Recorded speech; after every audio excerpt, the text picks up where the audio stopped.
Hey, today I'm going to teach you a quick persuasion lesson that I learned from being in business.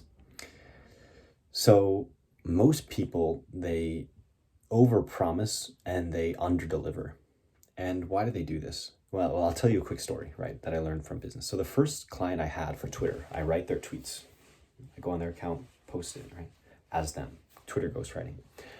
And it went really well, the first client, because they had a powerful network. They were already kind of a big account, and I was just kind of helping them coast rather than helping them like lift off.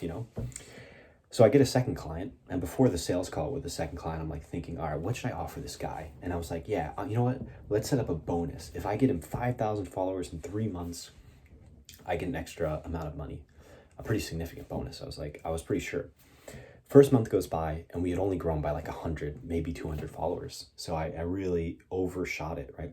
And he was fine with it. He was like, yeah, things take time. But I felt so guilty, so bad about this that I ended up just refunding him part of it and saying, like, we're not going to go with the next 2 months. That was in the contract too, that we could do that anyway. But so what happened there? What happened there is I overpromised and I underdelivered. Why did I do that? Well, one, I was just stupid, right? Like I based one experience that, okay, the future's going to be like that. But the other thing is it feels good to make promises, right? When you make a promise, it's like an asset for your present self, but a liability for your future self.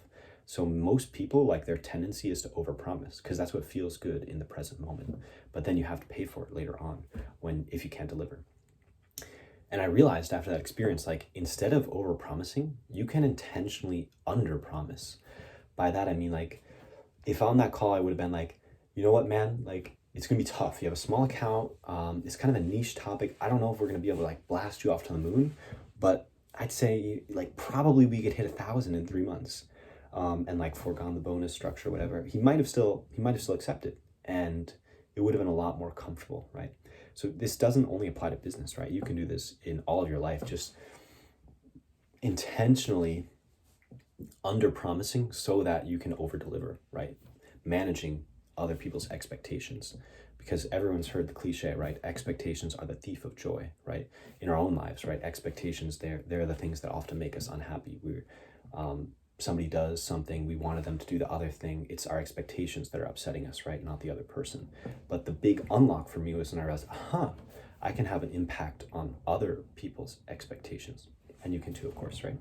And it's not an evil thing. It's just being intentional about creating delight, making them satisfied. So that was the big unlock for me, right? You can manage other people's expectations by intentionally under promising so that you can over deliver.